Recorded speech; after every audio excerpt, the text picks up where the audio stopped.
Amigos, lo que casi nadie se atreve a pronunciar en voz alta, aquello que permanece escondido detrás de titulares cuidadosamente redactados y detrás de silencios incómodos, es algo tan simple como evidente. México cambió.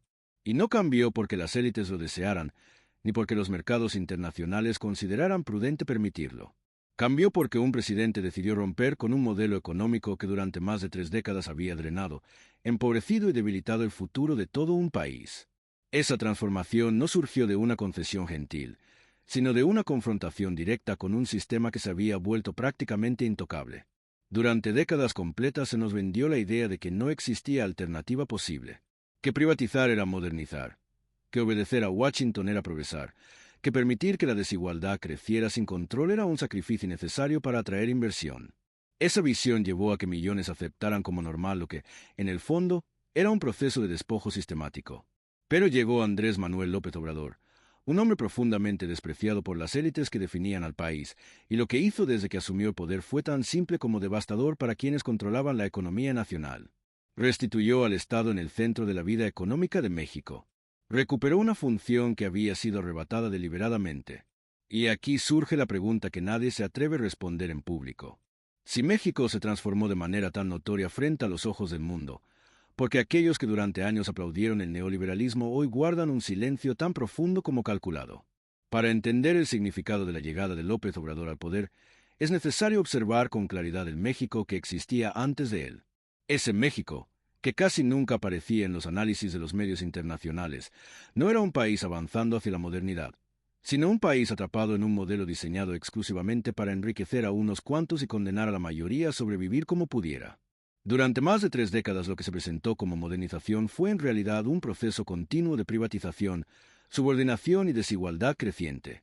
Ese México neoliberal no fue un accidente histórico. Fue un proyecto minuciosamente calculado. Después de la crisis económica de los años 80, las élites mexicanas, en alianza con instituciones como el Fondo Monetario Internacional y el Banco Mundial, adoptaron la idea de que la única salida posible era entregar los bienes públicos al capital privado. Teléfonos, carreteras, bancos, energía. Todo pasó a manos de grupos selectos. Aquel Estado que alguna vez había sido motor de crecimiento mediante empresas públicas y una política social sólida, fue reducido a un administrador obediente de los intereses empresariales. Y este proyecto fue celebrado en Washington, en Wall Street y en Bruselas, porque significaba que México renunciaba a su soberanía económica para convertirse en un laboratorio del neoliberalismo. El resultado fue devastador. Entre los años 1982 y 2018, el Producto Interno Bruto per cápita de México creció apenas 0.8% anual. 36 años enteros de promesas de crecimiento que nunca llegaron. Mientras tanto, la desigualdad alcanzaba niveles ofensivos. El 1% más rico acumulaba fortunas comparables a las grandes familias de Estados Unidos, mientras millones de trabajadores apenas ganaban lo suficiente para sobrevivir. Esa es la verdad que se ocultó deliberadamente. México producía millonarios a una velocidad impresionante mientras los jóvenes, las comunidades indígenas y las familias obreras quedaban atrapadas en un ciclo interminable de pobreza. Y no se trató únicamente de pobreza económica. Fue también pobreza política, pobreza de futuro, pobreza de oportunidades.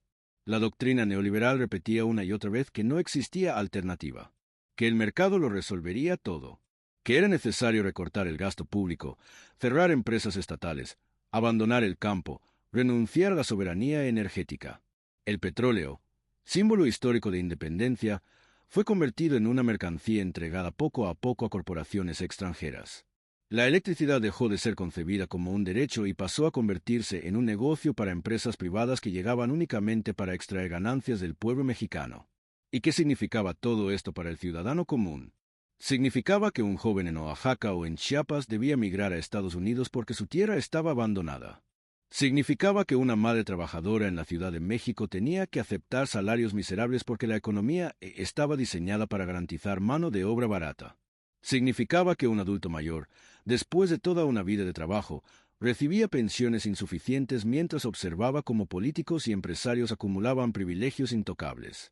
Ese era el México previo a López Obrador. Un país construido para que nada cambiara. Un país atrapado en un sistema que llamaba modernización a la destrucción de su propio futuro. Lo más escandaloso era que ese modelo no solamente se imponía desde arriba, sino que también se protegía mediante un discurso que atacaba cualquier intento de cambio. A quien cuestionaba la privatización se le etiquetaba como populista. A quien pedía que el Estado recuperara su papel se le acusaba de ser retrógrada. A quien exigía soberanía energética se le señalaba como anticuado. El mensaje era simple y contundente. Pensar distinto era un crimen. Por eso la llegada de López Obrador representó un terremoto político. No se trataba solo de un nuevo presidente. Se trataba de un hombre que llegó para desafiar un dogma que había sido presentado como ley natural. Un hombre que desmontó, con hechos, la narrativa repetida durante 30 años. Y eso explica el profundo silencio de las élites. Porque admitir que el país sí podía cambiar implicaría reconocer que durante 3 décadas mintieron. Durante 3 décadas vendieron un proyecto que no era modernización, sino despojo. La victoria de López Obrador no fue únicamente electoral. Fue un acto de insumisión colectiva. Millones de mexicanos se rebelaron contra un sistema que no los representaba. Y desde el instante en que asumió la presidencia, esa ruptura quedó clara. No llegó al poder con compromisos hacia las élites. Llegó con el respaldo directo de millones que durante años no habían sido escuchados. Esa legitimidad le otorgó un poder político autónomo, un poder capaz de tocar intereses que antes parecían intocables. Su mayor ruptura no estuvo solo en ganar la presidencia, sino en lo que hizo con el poder. Durante más de 30 años, el Estado mexicano había sido debilitado a propósito, reducido a un actor secundario. Se repetía que debía retirarse, que el mercado debía decidir todo, que debía vender sus activos y renunciar a dirigir la economía. López Obrador se negó a aceptar esa narrativa. Colocó al Estado nuevamente en el centro. Recuperó su papel histórico como garante del desarrollo, como regulador de los intereses privados, como motor de proyectos estratégicos. Un solo acto suyo rompía la base ideológica que había sostenido décadas de privatización. Fortaleció a Pemex y a la Comisión Federal de Electricidad como instrumentos estratégicos de soberanía. Dejó claro que el petróleo, la electricidad, las refinerías y las plantas de generación no son mercancías comunes. Son recursos que definen el grado de independencia de un país. Al reforzar a estas instituciones, devolvió a México la capacidad de decidir cómo se produce energía, para quién se produce y bajo qué condiciones. Controlar la energía significa controlar precios, planificar inversiones, garantizar acceso universal y poner fin a los abusos de quienes, durante años, hicieron fortunas aprovechándose de la dependencia energética. Y claro, las críticas se multiplicaron. En medios, cámaras empresariales, foros internacionales. Repetían que espantaba inversión, que aislaba a México, que destruía la confianza. Pero la realidad era otra. Lo que estaba destruyendo eran privilegios. Lo que estaba golpeando era un modelo basado en contratos ventajosos y subsidios disfrazados. Su apuesta energética fue también profundamente simbólica. Pemex y CFE representan la memoria histórica de la expropiación petrolera de 1938. Representan décadas de orgullo nacional. Representan la idea de que México puede decidir su destino sin depender de intereses extranjeros. López Obrador reactivó ese sentimiento. Devolvió a los mexicanos la sensación de que el país aún podía recuperar lo que parecía perdido.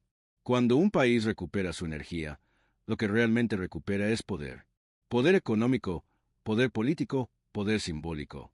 Ese es el corazón de este cambio. Y ese es el motivo por el que muchos prefieren guardar silencio. Porque admitirlo implicaría aceptar que López Obrador rompió una de las cadenas más fuertes de dependencia, la cadena energética. Y cuando un país rompe una cadena, todas las demás comienzan a romperse también. Y lo más revelador es que al fortalecer estas empresas estratégicas, López Obrador no actuó únicamente para corregir un desequilibrio económico, sino para restituir un principio que había sido sistemáticamente borrado del imaginario nacional durante más de 3 décadas, la soberanía. Porque un país que no controla su energía, que no domina la producción de su electricidad, que no decide cómo refinar su petróleo o cómo distribuir sus combustibles, es un país sometido. Y lo que el neoliberalismo había hecho era precisamente eso, convertir a México en un territorio dependiente, vulnerable y subordinado a decisiones tomadas fuera de sus fronteras. Por eso, cuando la nueva administración decidió que Pemex recuperaría capacidad de refinación, que la Comisión Federal de Electricidad recuperaría participación en la generación eléctrica y que el Estado volvería a planificar la energía como un sistema integral y no como un mercado fragmentado. Lo que realmente estaba haciendo era reescribir las reglas del juego que parecían intocables. Este movimiento, al mismo tiempo económico y político, rompió con décadas en las que la lógica dominante era entregar, ceder, privatizar y someter. Y eso explica el nivel de resistencia que despertó dentro y fuera del país. No era solo que se revirtiera una política, era que se demostraba, con hechos y no con discursos, que el Estado se podía administrar, se podía planificar, se podía sostener una industria estratégica y se podía construir un futuro propio sin depender del capital extranjero. Esta demostración práctica fue un golpe directo al corazón del dogma neoliberal, porque durante 30 años se había repetido una idea una y otra vez, de manera casi religiosa. Lo público es incapaz, lo privado es eficiente. Y cuando un gobierno logra demostrar lo contrario, aunque sea en un solo sector, toda la estructura ideológica empieza a tambalearse. La reacción internacional no tardó. Organismos económicos insistieron en que México debía abrir más su industria energética, que debía regresar a la inversión extranjera, que debía abandonar su visión de soberanía para integrarse a lo que llamaban mercados globales. Pero lo que realmente estaban pidiendo era que México renunciara a la única herramienta que podía garantizar su independencia. Porque ningún país del mundo que se considere soberano entrega su energía al mejor postor. Los Estados Unidos no lo hacen, Canadá no lo hace, Francia no lo hace, Japón no lo hace. Y sin embargo, se nos había querido convencer de que México debía hacerlo en nombre de una supuesta modernidad que jamás llegó. AMLO rompió esa narrativa al recordar que un país que no controla su energía no controla su destino. Por eso la recuperación de Pemex y de la Comisión Federal de Electricidad fue también un acto pedagógico, un recordatorio histórico de que el poder económico no está separado del poder político, que quien controla la energía controla las reglas del desarrollo. Y este mensaje resonó profundamente entre millones de mexicanos que, por primera vez en décadas, vieron que su país podía tomar decisiones sin pedir permiso. Pero el impacto no se limitó al sector energético. El retorno del Estado como actor principal abrió la puerta para replantear todo el modelo económico. Porque cuando un gobierno decide recuperar el control de la energía, también decide recuperar la capacidad de impulsar infraestructura, de estabilizar precios, de apoyar sectores estratégicos y de redistribuir riqueza de manera directa. Y eso se tradujo en el nacimiento de programas sociales que, a diferencia del asistencialismo neoliberal del pasado, no estaban diseñados para controlar votos, sino para garantizar mínimos de bienestar. Las becas para jóvenes, los apoyos para adultos mayores, las inversiones en el campo, los programas para personas con discapacidad, todas estas medidas fueron parte de una lógica nueva en la política mexicana. No se trataba de entregar migajas para calmar tensiones sociales, sino de construir un piso mínimo de dignidad sobre el cual la población pudiera sostener su vida sin depender de intermediarios, caciques o partidos políticos. Y esta decisión también irritó profundamente a las élites, porque rompía otro de los mecanismos con los que durante años habían administrado la pobreza, la dependencia. Cuando un adulto mayor recibe un apoyo directo sin intermediarios, cuando un joven estudia sin pagar cuotas abusivas, cuando un campesino recibe un respaldo estatal, cuando una madre trabajadora sabe que su hijo tiene una beca garantizada, lo que está ocurriendo no es solo una transferencia económica, es una transferencia de poder. Ese cambio de poder fue visible en cada rincón del país. Por primera vez en décadas, millones de mexicanos sintieron que el gobierno existía para servirlos y no para servir a unos cuantos. Y esa sensación transformó la realidad política. Porque un gobierno que devuelve dignidad es un gobierno que gana legitimidad y un pueblo que recupera esperanza es un pueblo que deja de aceptar resignadamente lo que antes parecía inevitable. Pero hay algo aún más profundo. El cambio impulsado por López Obrador no fue únicamente económico ni únicamente político. Fue un cambio cultural. Rompió la idea de que México debía conformarse con lo que otros decidieran, rompió la idea de que no había alternativas, rompió la idea de que la desigualdad era un destino natural. Y al romper estas ideas, abrió un horizonte que permitió replantear la identidad nacional misma. Porque la desigualdad no solo empobrece el bolsillo, empobrece también la imaginación de un país. Y cuando la imaginación vuelve a despertar, la historia cambia. Y esa es precisamente la razón por la que tantos prefieren callar. Porque admitir el impacto del cambio sería admitir que durante 3 décadas se gobernó para unos cuantos, que se sacrificó a millones en nombre de un modelo que nunca cumplió sus promesas, que se vendió un futuro que jamás llegó. Sería admitir que México sí podía cambiar, pero que no quisieron que cambiara. Y esa verdad, esa sola verdad, es tan poderosa que reescribe toda la narrativa oficial de los últimos 30 años. Si quieres, continúo con la siguiente parte donde explico cómo este cambio en energía, estado de narrativa social modificó también el papel de México en el mundo, su política exterior, su relación con Estados Unidos y el resto de América Latina, y cómo eso consolidó un nuevo equilibrio que alteró la estructura de poder interna e internacional. La imposibilidad de invadir a México no es solo una cuestión militar, geográfica o histórica. Es una mezcla compleja de factores estructurales, culturales, estratégicos y geopolíticos que se han acumulado a lo largo de más de un siglo. Cada intento, cada amenaza y cada aproximación externa ha terminado chocando con realidades profundas que rara vez se entienden desde fuera. Por eso, cuando analistas como Richard Wolff explican este fenómeno, no están hablando únicamente de armas o fronteras, sino de una resistencia que está tejida en la raíz misma del país. A lo largo de la historia, México ha demostrado una capacidad única para absorber golpes, resistir presiones y reorganizarse incluso bajo las circunstancias más adversas. Ese comportamiento, casi imposible de copiar, nace de una combinación de factores humanos y territoriales que no se pueden comprar, imitar o replicar en ningún otro país. Comienza en la geografía, pero se expande hacia la identidad colectiva, la complejidad social y la realidad política interna. Y es precisamente esa mezcla la que hace que, para cualquier potencia extranjera, México sea un terreno imposible de controlar. La estructura urbana del país también complica cualquier intento de dominación externa. A diferencia de naciones donde el poder está centralizado en unas pocas ciudades, México funciona como un mosaico gigantesco de centros regionales, cada uno con su dinámica, su cultura, sus redes económicas y su propia forma de resistencia. Desde Monterrey hasta Guadalajara, desde Puebla hasta Tijuana, desde Mérida hasta Ciudad Juárez, cada ciudad es un mundo independiente. Invadir un país así no es ocupar un territorio, es enfrentar decenas de microterritorios con poblaciones dispuestas a defenderlos.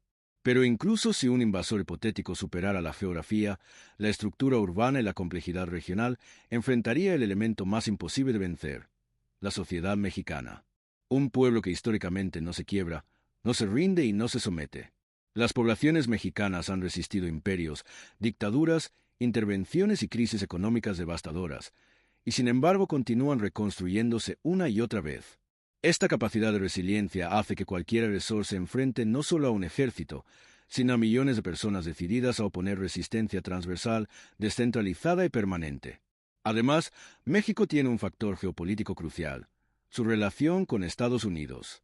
Aunque la historia entre ambas naciones tiene tensiones profundas, en la actualidad existe un equilibrio estratégico que hace que cualquier país que intentara invadir México estaría desafiando indirectamente la estabilidad del propio territorio estadounidense. México no es simplemente un vecino, es una pieza fundamental en la economía norteamericana, en el comercio, en la energía, en la seguridad y en la migración. Cualquier alteración violenta del orden mexicano provocaría una reacción en cadena que afectaría a millones de personas y a operaciones vitales en todo el continente. Por eso, cuando se habla de invadir México, no estamos hablando de un conflicto convencional.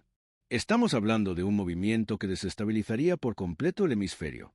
Ninguna potencia racional se arriesgaría a un desastre económico, militar y migratorio de semejante magnitud. El costo sería descomunal, la ganancia inexistente, y las consecuencias incalculables. Pero incluso dejando a un lado la geopolítica, está el elemento psicológico. México es un país que no se deja someter. Cada rincón tiene memoria. Cada pueblo recuerda su historia de lucha. Cada familia tiene un antepasado que resistió alguna forma de opresión. Esa memoria colectiva crea un espíritu nacional que, aunque lleno de contradicciones internas, se une cuando se enfrenta a una amenaza externa. Y esa unión espontánea, visceral, casi instintiva, es lo que convierte cualquier intento de invasión en un fracaso garantizado. Por eso, cuando analistas internacionales intentan explicar por qué México no puede ser invadido, la respuesta no es un simple listado de razones. Es una conclusión inevitable. México no puede ser conquistado porque su esencia misma es indomable, porque su territorio es demasiado complejo, su gente demasiado resiliente, su posición demasiado estratégica y su identidad demasiado arraigada. No es un país que se pueda doblegar con tanques ni con aviones. Es un país que lucha, que resiste, que se levanta. Siempre. México no es solamente un territorio difícil de invadir. Es un país que opera bajo una lógica histórica completamente distinta a la de la mayoría de las naciones. Mientras otros países han sido moldeados por invasiones constantes, por gobiernos centralizados o por estructuras homogéneas, México nació del choque de civilizaciones, del mestizaje, de revoluciones, de imperios, de levantamientos y de tensiones internas que nunca terminan de resolverse. Y es precisamente ese origen complejo lo que crea un terreno imposible de controlar para cualquier potencia externa. Cuando un analista extranjero observa México desde lejos, suele imaginar un país que podría ser dividido, manipulado, forzado por influencias externas. Pero esa visión se derrumba en cuanto se estudie el comportamiento histórico del pueblo mexicano. Cada vez que México parece vulnerable, ocurre algo inesperado. Una fuerza interna emerge, una unidad espontánea se manifiesta, una resistencia feroz se activa. No es un fenómeno político, es cultural, profundo, visceral. México es un país que responde a las crisis con una energía sorprendente que no está escrita en manuales militares ni en tratados de geopolítica. Uno de los factores más determinantes es la densidad social. México no tiene regiones vacías o fáciles de ocupar. Incluso en zonas rurales, existe una red comunitaria tan fuerte que cualquier invasor se encontraría con un nivel de organización social imposible de desmantelar. Comunidades indígenas, pueblos rurales, colonias urbanas, barrios populares, todas funcionan como células independientes capaces de organizar resistencia sin depender de un comando central. Eso convierte a México en un territorio donde cualquier ocupación se transformaría en cientos de guerras locales que ningún ejército extranjero podría sostener a largo plazo. A esto se suma un fenómeno crucial, la narrativa histórica mexicana. La memoria del pueblo no olvida. No olvida las invasiones extranjeras, no olvida las intervenciones, no olvida los abusos de poder. Esa memoria colectiva funciona como una alerta interna permanente. Cada generación crece sabiendo que su país ha sido codiciado, atacado o manipulado. Cada maestro, cada abuelo, cada libro de historia recuerda las batallas por la independencia, la resistencia contra los imperios europeos, la lucha contra dictadores y la defensa del territorio frente a enemigos poderosos. Esa memoria no es decorativa, es un mecanismo de defensa nacional. Cuando una amenaza surge, la identidad mexicana se activa. Y cuando esa identidad se activa, el país entero se transforma en un muro humano imposible de atravesar. Además, México posee un factor que rara vez se menciona: su economía informal. Millones de personas operan fuera de estructuras controlables, con redes propias, con formas de subsistencia descentralizadas. Eso significa que, incluso en un escenario de invasión, el país jamás colapsaría por completo. La economía seguiría moviéndose, la sociedad seguiría funcionando y la resistencia nunca perdería capacidad operativa. Para un invasor, esto significa un enemigo que jamás se queda sin recursos, sin abastecimiento o sin apoyo local. Y si hablamos de la geopolítica moderna, el panorama se vuelve aún más contundente. México se encuentra entrelazado con economías globales, acuerdos comerciales y flujos energéticos que hacen que cualquier intento de invadirlo sea una catástrofe para todo el continente.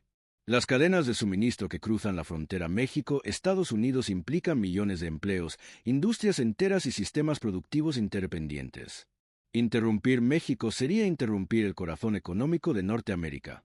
Ningún país está dispuesto a asumir ese costo. Pero incluso suponiendo, hipotéticamente, que un invasor lograra superar todo esto, quedaría un último obstáculo: la cultura mexicana. Una cultura que convierte la adversidad en ingenio, el caos en creatividad y la crisis en fortaleza. Una cultura que se ríe en la cara del peligro, que enfrenta la tragedia con humor, que combate la opresión con orgullo. Esa cualidad intangible, esa mezcla de irreverencia, resistencia y valentía, es algo que ninguna potencia militar sabe cómo vencer. Por eso, México no solo es difícil de invadir, es imposible de dominar, porque no se trata de un país en el sentido tradicional, es un espíritu colectivo. Y ningún ejército, por grande que sea, puede conquistar un espíritu que no se rinde, que no se quiebra y que no se doblega. México es, en esencia, un territorio que desafía todas las lógicas convencionales de la dominación militar. No es un país que pueda ser reducido a un mapa, a fronteras trazadas con tinta o a estadísticas frías. México es un entramado histórico, cultural y geográfico tan profundo que cualquier intento de control externo se convierte automáticamente en un laberinto imposible. A simple vista, podría parecer un país vulnerable, fracturado por desigualdades internas o atravesado por tensiones sociales. Pero esa lectura superficial oculta la realidad fundamental. Lo que desde fuera se interpreta como fragilidad, desde dentro opera como una fortaleza. Una fortaleza que se activa justamente cuando se siente amenazada. La geografía mexicana es uno de los primeros elementos que sabotea cualquier aspiración de invasión. No se trata solo de montañas, sierras, selvas, desiertos y costas imposibles de patrullar. Se trata de la forma en que este territorio moldeado su gente. Las cordilleras que se extienden por todo el país no solo forman barreras físicas, han creado identidades regionales fuertes y comunidades que conocen cada rincón de su entorno. Un ejército extranjero podría avanzar unos cuantos kilómetros, pero jamás sería capaz de dominar la complejidad del terreno, ni comprender las rutas ocultas, los pasos naturales, los refugios ancestrales o los caminos informales que las comunidades mexicanas han utilizado durante siglos. El clima tampoco ayuda a un invasor. Desde las zonas áridas del norte hasta la humedad implacable del sur, cada región representa un desafío.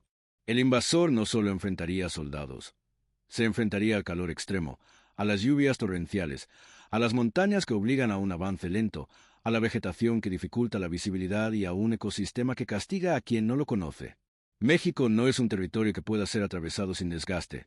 Es un país que drena recursos, energía y moral desde el primer paso. Pero incluso si un ejército altamente equipado lograra adaptarse a ese terreno hostil, se encontraría con la complejidad humana. Y ahí es donde cualquier posibilidad de conquista muere definitivamente. El pueblo mexicano no es uno que responda de manera pasiva ante una fuerza externa. Su identidad está construida sobre la resistencia. Desde la conquista hasta las revoluciones, desde las intervenciones extranjeras hasta los movimientos internos, México nunca ha aceptado la dominación sin pelear. Cada etapa de su historia está marcada por levantamientos, por luchas populares, por estrategias improvisadas y por una resiliencia que confunde a cualquier observador externo. Incluso los momentos aparentemente caóticos han servido para reforzar una cualidad única, la capacidad de reorganización espontánea. Un invasor podría derribar instituciones, ocupar edificios gubernamentales, incluso tomar grandes ciudades, pero jamás podría quebrar el tejido social mexicano. Las familias, los barrios, las comunidades, los mercados y las redes sociales informales continuarían funcionando, resistiendo, viviendo y combatiendo a su manera. México es un país descentralizado en la práctica. Y eso, que muchos gobiernos han visto como un problema interno, se convierte en un arma imbatible frente a cualquier fuerza extranjera. No existe un punto único que controlar. No existe una cabeza que cortar. No existe un centro que, si cae, derrumba al resto. México es un organismo de millones de células autónomas. Es una nación que no funciona como un tablero de ajedrez, sino como un enjambre infinito e impredecible. Y si hablamos de la cultura mexicana, el panorama se vuelve aún más favorable para la defensa. En ningún otro país existe una combinación tan poderosa de humor, orgullo, irreverencia y coraje. El mexicano enfrenta la adversidad sin perder su espíritu. Convierte el dolor en fuerza, el caos en ingenio, la tragedia en unidad. La cultura mexicana no se doblega. No importa cuán grande sea el enemigo, no importa cuántas amenazas externas existan. El mexicano siempre encuentra la forma de resistir, de adaptarse, de luchar. Y ese tipo de fortaleza psicológica es peor que cualquier arma para un invasor, porque significa que la victoria nunca será completa, nunca será estable, nunca será real. A esto se suma la posición estratégica de México en el mundo moderno. Cualquier alteración violenta del orden mexicano provocaría un colapso económico que llegaría hasta las potencias más grandes del planeta. México es un puente comercial, energético, industrial y migratorio. Tocar a México es tocar las arterias de América del Norte. Por eso, cualquier invasor tendría que estar dispuesto a enfrentar no solo al país, sino también a las repercusiones globales. Una invasión a México no sería un conflicto regional, sería una crisis internacional de enormes proporciones. La interdependencia económica con Estados Unidos y Canadá hace que México sea un punto de equilibrio. Cualquier intento de conquista sería una amenaza directa al funcionamiento de industrias enteras, automotriz, tecnológica, agrícola, energética, manufacturera, logística y más. Millones de empleos dependen de la estabilidad mexicana. Y las potencias no permitirían que ese equilibrio se destruya por un acto militar descabellado. No es solo que México sea difícil de invadir, es que el mundo actual no puede permitirse que México sea invadido. En resumen, un invasor tendría que superar una geografía brutal, una estructura social indomable, una cultura que no se rinde, una economía descentralizada, una identidad histórica construida sobre la resistencia y un entramado geopolítico imposible de ignorar. Y aun si, milagrosamente, lograr avanzar, lo único que encontraría sería una resistencia interminable, capaz de durar años, décadas o incluso generaciones enteras. México, en esencia, no puede ser conquistado porque no es solo un país. es una fuerza viva. Es un espíritu colectivo que atraviesa la historia, la tierra, las calles y el corazón de su gente. Un espíritu que se transforma ante el peligro, que se multiplica cuando es atacado, que se vuelve indestructible cuando alguien intenta doblegarlo. Por eso, cuando se pregunta por qué nadie puede invadir a México, la respuesta es clara. Porque México no se conquista. México se levanta. México resiste. México arde con un fuego que ningún ejército, por grande que sea, pueda apagar. Y así concluye la verdad fundamental. México no es invadible, porque México es, y siempre será, imposible de someter.